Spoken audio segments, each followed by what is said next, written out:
And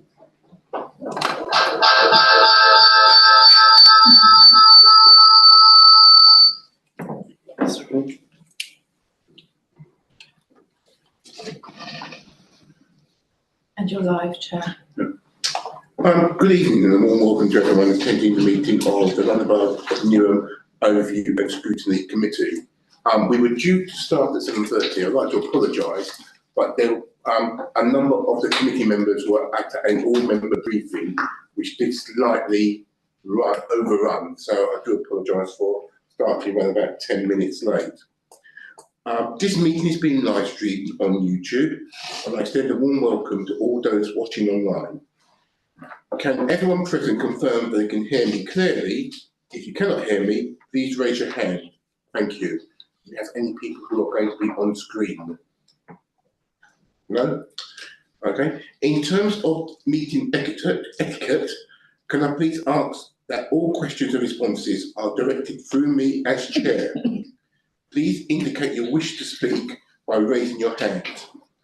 For the benefit of the press and public, can all attendees say their name and role before speaking for the first time?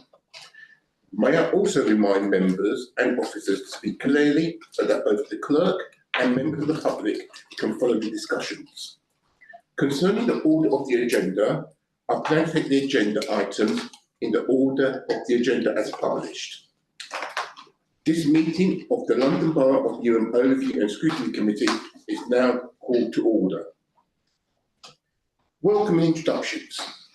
I welcome everyone to this meeting of Overview and Scrutiny Committee to consider calling in an executive decision made by Cabinet on the 16th of September 2025 on the service improvement capital for the fit out of Manor Park Gym. This item contains non-exempt and exempt information. Now, in terms of the exempt and non-exempt information, what I'm planning is that we ask questions on the non-exempt information first of all, and then we will ask questions on the exempt information. Is everyone happy with that? That gives the provision to exclude press and public. Number two, membership. Do we have any apologies or notices of substitution? Councillor Hudson, Artemis Cassie, Head of Scrutiny and Governance at London Borough of Newham. We have apologies from Councillor Terry Ball, from Councillor Colin Lee Parkway, and from Councillor Lakshmi Shah. Thank you. Declarations of interest. Declarations of interest are published on the Newham Council website. For the abundance of caution, in the interest of transparency, are there any declarations of interest from members of the Commission on any item this evening? Councillor Garfield. Chair, I'm a member of Better as a gym user, who are GLL as a trading body, but I hope that this doesn't mean that anyone thinks I'm precluded on this item. That's okay. Councillor Cronin. Councillor Cronin, councillor for Forest Gate North. Just that my ward is one of the ones listed as affected, and I also use Better gyms. Councillor Masters. I'm Councillor Masters, Chair of Health and Adult Social Care Scrutiny. I also have a Better card, but I'm also a member of a private gym rival. Ooh. What's your Better? I'm Councillor Hudson. I am also a member of Better, and my father has got a care package from Newham Council Adult Services that has been declared, but I always declare that. Chair. Mayor as well. I'm a member of Better, and I have a private gym as membership as well. Just many words about.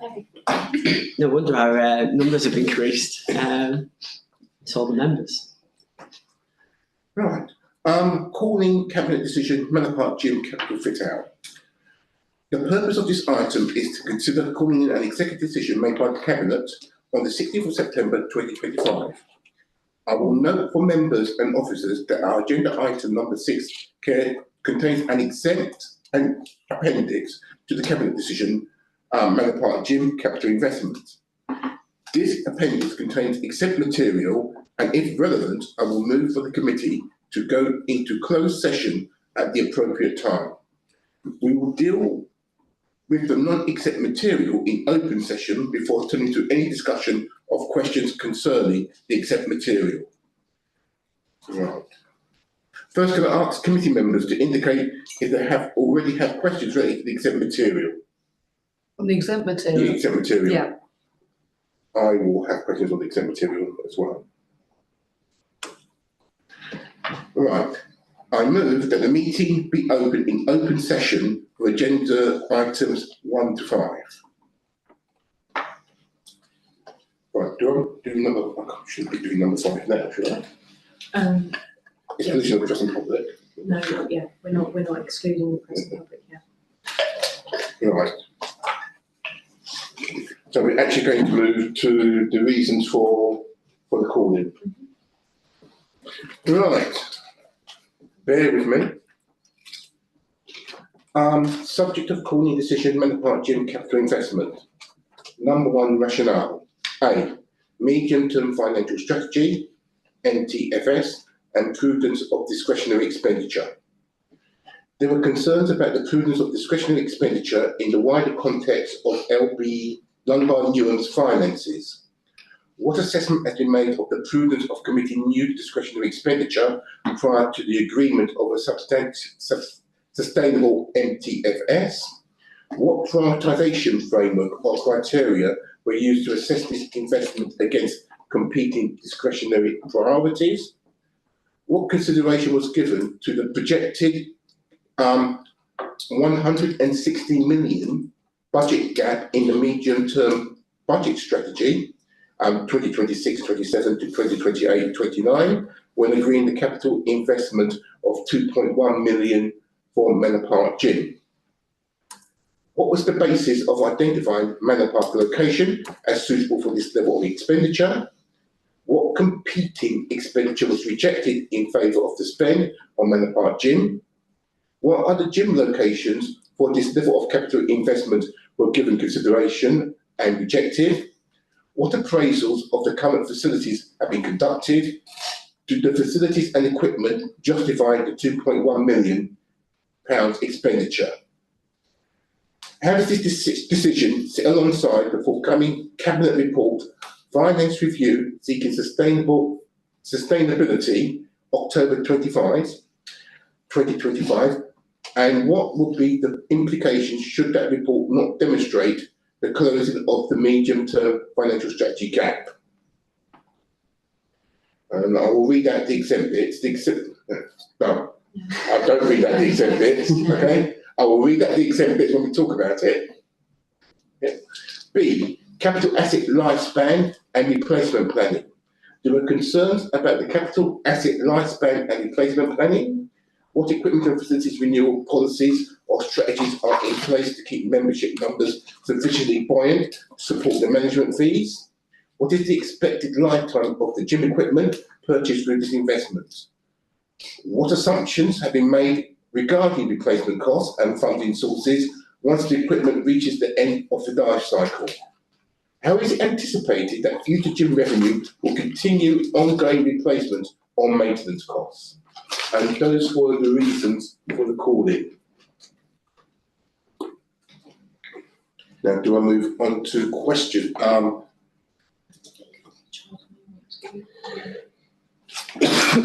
Councillor Chandler. Thank you, Chair. Thank you very much, and thank you for inviting us to talk about this evening. Thank you for the detailed rationale. I'm not going to say too much before we dive into the questions. So a couple of things I will just kind of point out, and officers have got much more detail on this, which I'm sure we'll dive into. This relates to commitments that were made in 2021 and 2023. I think it's important to put it in that context as well. This is an investor-save decision, and we're very conscious of the best value situation. And within that context, I think this needs to be looked at extremely carefully in terms of what it is doing to benefit the borough and the financial position in particular.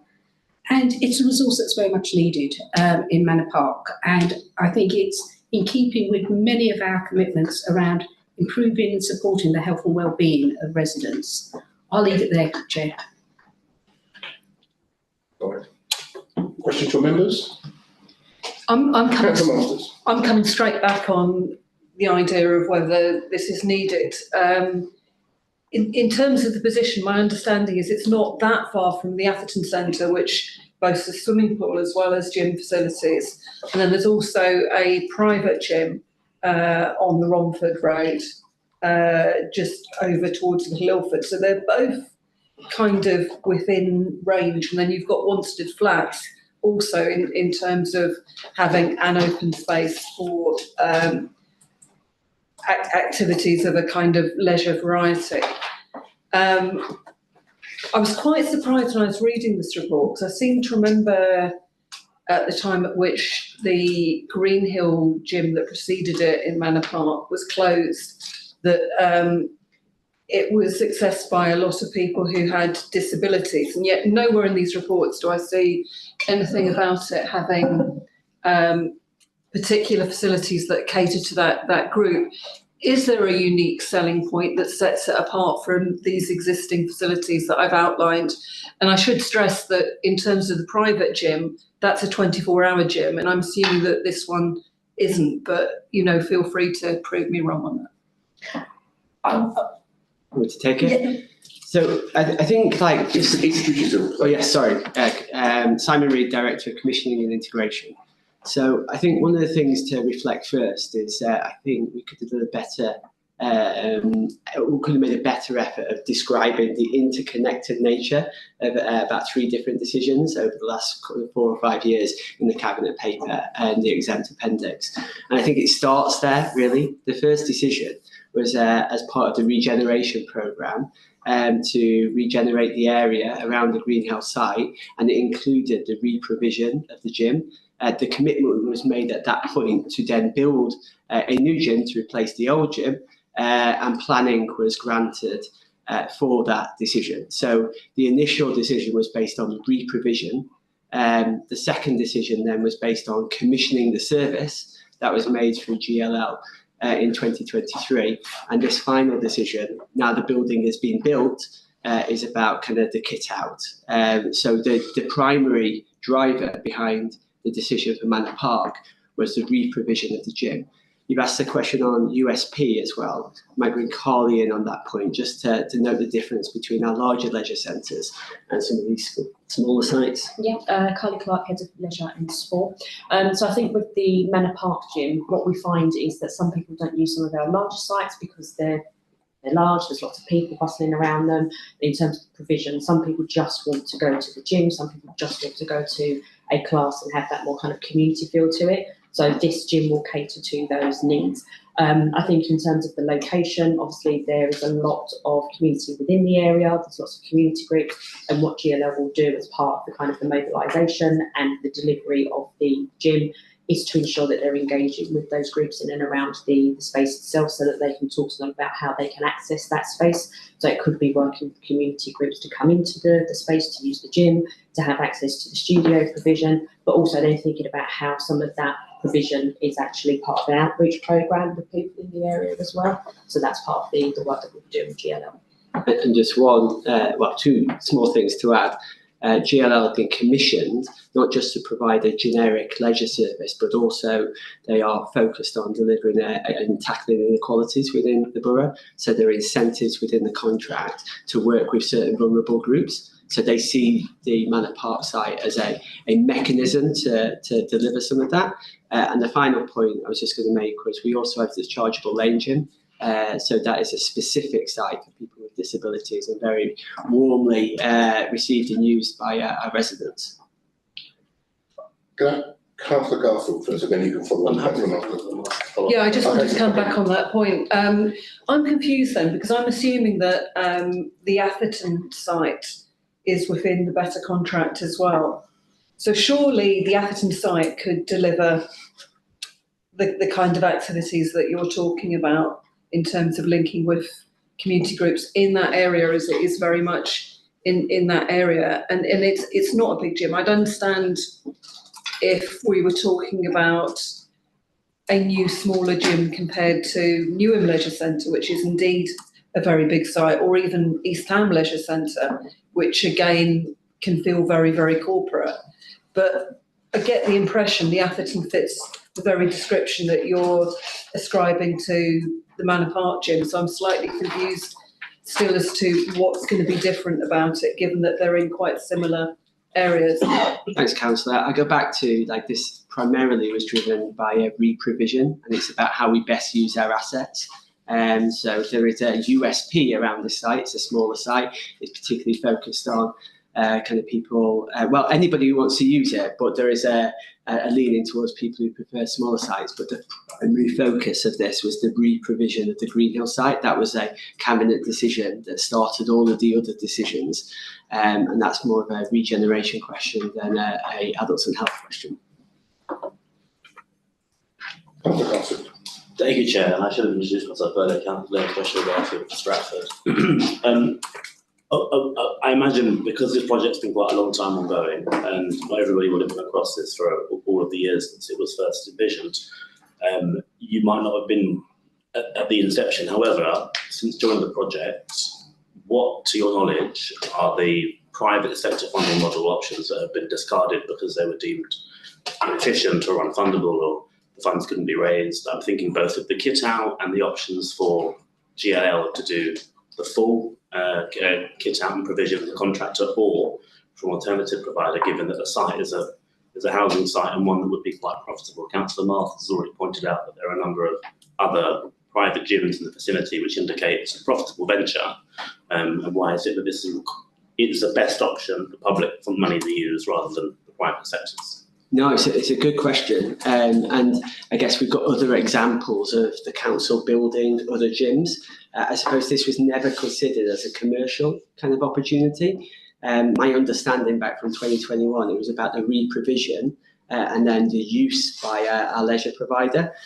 So we've continued that decision through to the GLL specification. So the GLL contract award was in 2023, but the actual specification and the cabinet agreement to go out to the market included it within the spec. So we've continued that theme through. Obviously, the council has also built more commercial opportunities where they've done that kind of analysis. So it's not that we've been wedded to a decision, it's just because the primary decision was re-provision and for them to use that site direct, we've just continued that through. So the difference between the commercial side and a re-provision. Thank you, Chair. My query would after that, and I appreciate the background. If the initial inception was 2021, the financial position both of the council, of the country, the wider economy has shifted so greatly. At no point during the life cycle since then, 4 years on now, was it revisited that this could perhaps be a commercial opportunity rather than wholly provided by the local authority? I think I'm going to struggle to answer that without talking about the financial side of the arrangement. So I can answer it, but it may be in the closed session. Sorry, Chair. Okay. Any other questions?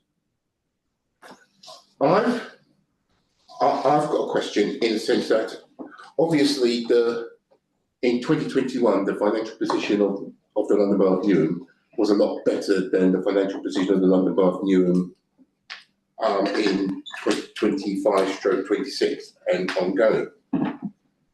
So I suppose the real question here is that given that there's a £115 million gap as per the medium-term financial strategy report as at the 22nd of July, and I don't know whether that figure has changed, but I assume there's still a substantial gap.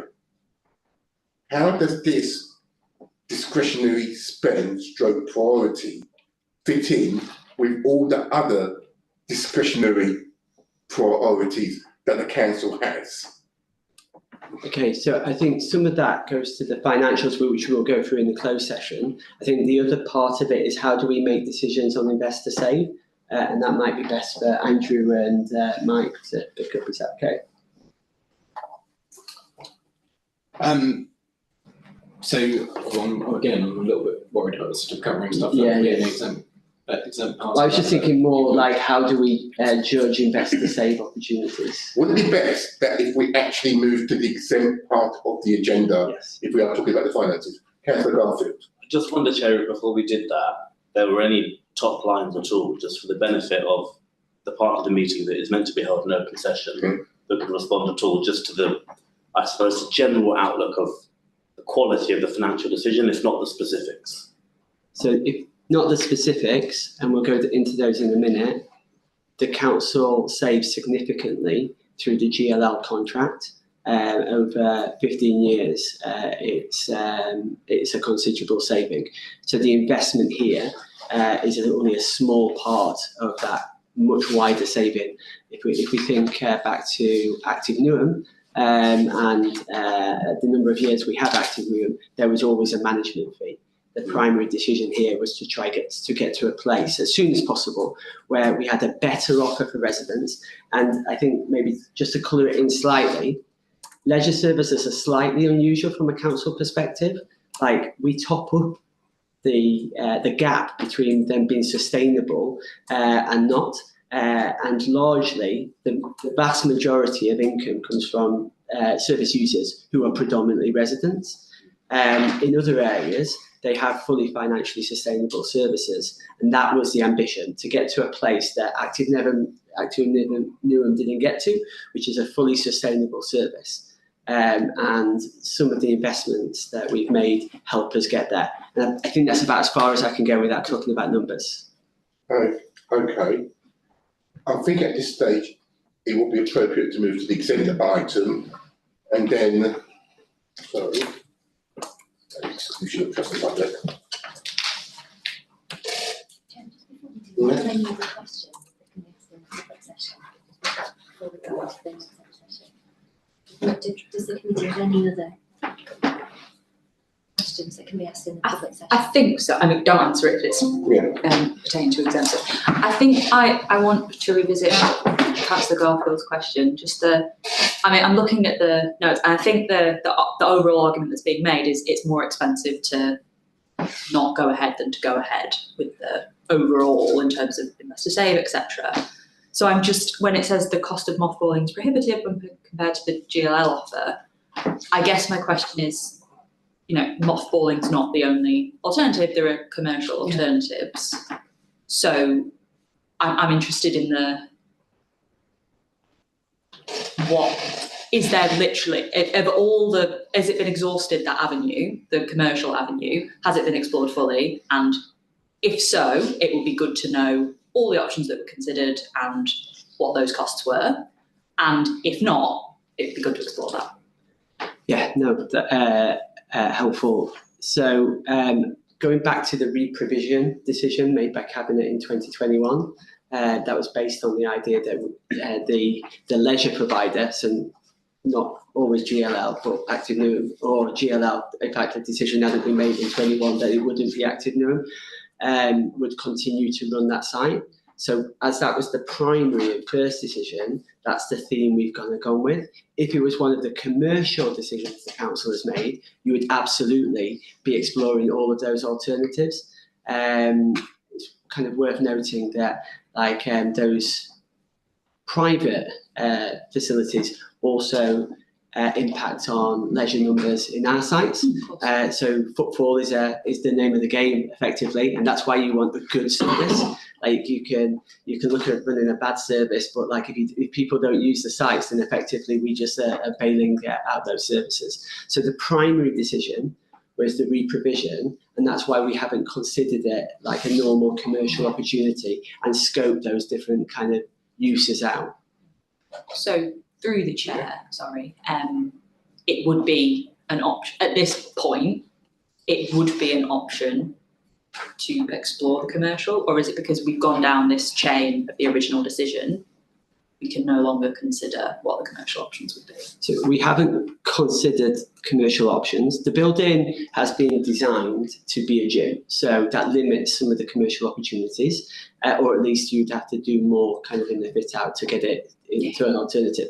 It's also got planning permission to be a gym. So talking to the regen department, so a lot of the questions is more like Darren and such, like they say that the building has been designed as a gym, and it has planning as a gym. There are two things you would then have to do to change it into a different commercial use.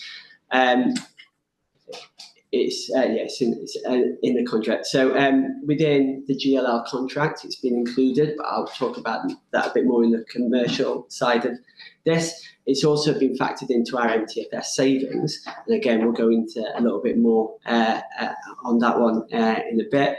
Jesus, Trace, you're walking that line and trying to share it up. There's something else about kind of that this building is ready for handover. So we have a plan for this building, and that when you invest in buildings, you need to have a plan. To create an alternative would require us to kind of go back to the drawing board, and then there will be a gap, so that there will be a consequence from a council perspective on a building that is sat empty whilst we're working out what to do with it. And then the final kind of factor is that about 500,000 of levelling up funding was allocated to this site, and there would be a risk of losing that funding. So yeah, there's a combination of risks and issues. There's more that we'll go into in the second session. Councillor Masters. I'm just wondering if there's a middle position, and again, stop me if you feel I'm wandering into exempt territory, although I'm not referencing anything in the exempt names because this is a totally new idea. Is there not a much cheaper option that would fall somewhere in the middle, so we could use this funded money, so it'd still be a fitness facility, but not a gym? So you've not got the expensive costs of bringing in your various pieces of equipment, but it still equates to a gym in that you've got a flexible space that can be a community space, but can also offer classes like Pilates, yoga, aerobics, things like that, that don't use the equipment of a gym.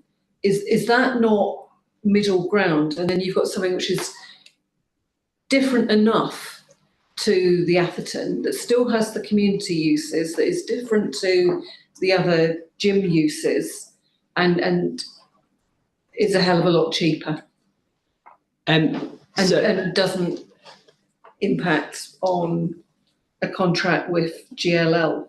Yeah. No, again, thank you. So the specification that we went out with for the leisure service that GLL was successful in defined a broad offer. They came back with a tender response that provided a specific offer that allowed them to meet their business plan effectively.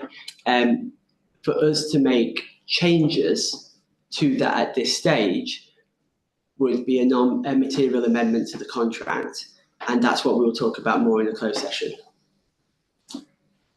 I've got one question. What's the lifespan of the building? That's a good question. I need to go back and find that out. Could you find that now? If someone's online, I will find out. We can ask the regen department. It's a pretty relevant question. I imagine because it's a new build, you'll be talking about new build standards for lifespan, which is over 50 years, I think. 40 to 50. I can't remember. Oh, go on, Andrew, if you know. So Andrew Ward, Deputy Director of Finance. Typically for buildings, we depreciate over a 50-year life cycle. Right. My next question stroke comment. Over the last 50 years, if you look down High Street North or Stratford and the buildings and the changes in those buildings, are you saying that for the next 50 years that there will be a gym on the Green Hill Centre? Are you asked what the lifespan of the? No. I'm asking the relevant question. Are you saying that you believe there's going to be a gym on the Green Hill Centre for the next 50 years? Because you said that the building has been designed as a gym and you can't do anything with it. So are you saying that you believe, in terms of all your appraisals, there's going to be a gym on the Green Hill Centre for the next 50 years? What I can say is we've commissioned a contract with GLL for 15 years, and it includes delivering 15 or 50? 10 plus 5. Just for clarity, 10 plus 5. Is the 5 definite though? It's an optional 5. Yeah. Sorry, 10 for the record, 10 plus 5. That's the decision that's been made by the council. The re-provision of the building, I think that's more of a question for Regen colleagues in terms of lifespan and such. Right, are there any other questions in relation to this before we move to the exempt session? Councillor Garfield. If at the conclusion of the meeting, and again I'm treading carefully as Councillor Cronin was not discussing them, but if at the conclusion of the meeting the recommendation were for further commercial options to be explored before £2 million was committed by the council, is there the capacity for that to happen? I think that's a subjunctive question, and Cabinet will have to consider the results of the other findings and recommendations of the committee. Quite. And Cabinet could reject or accept, but from an officer perspective, is that a possibility? It's not something that's also considered. Right, any other questions on the non-exempt area before we move to the exempt? Okay. As discussed, agenda item 6 concerns exempt information. Can I move, as a committee, resolve that the press and public be excluded from the meeting for agenda item number 6 to the extent that exempt information as described in part 1 of Schedule 2A of the Local Government Act 1972 is likely to be disclosed. I move that the meeting be moved into closed session for the appropriate time for committee members to discuss the exempt material and raise questions related to it. I move that. Is that agreed? Agreed. Do you have a second? Yeah, sure. I've got three seconds. Do you want Right. to choose one for the I was going to say this. Do you need to choose? Councillor Cronin, Okay, thank you. and is that agreed by show of hands? That was unanimous. Yes, we're just waiting for the press and public to. And if you can bear with us whilst we. Out of interest, were there any press or public? Yeah, Yes, so remember the person. Yeah. Remember the press there.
Interesting.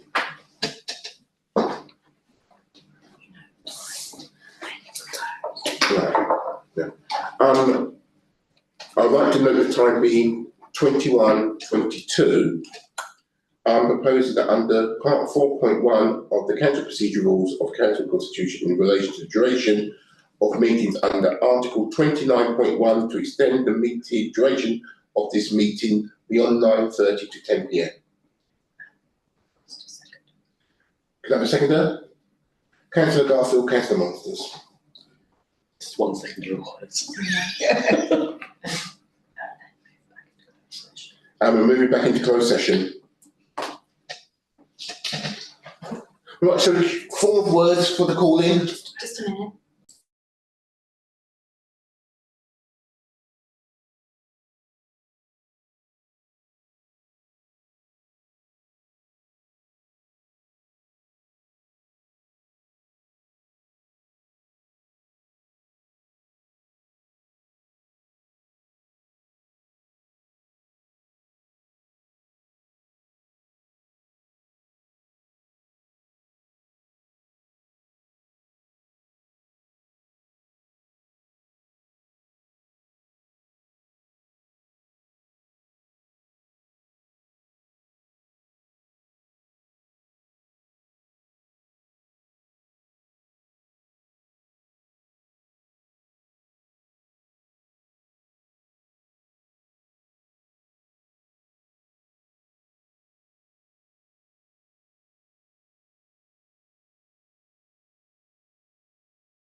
Chair, you're live. Good evening, everyone. The time is 21:36. The Overview and Scrutiny Committee have decided to call in the Manor Park Gym expenditure, and the clerk will read out the reasons for the call in. Thank you, Chair. So the reasons for the call-in are as follows.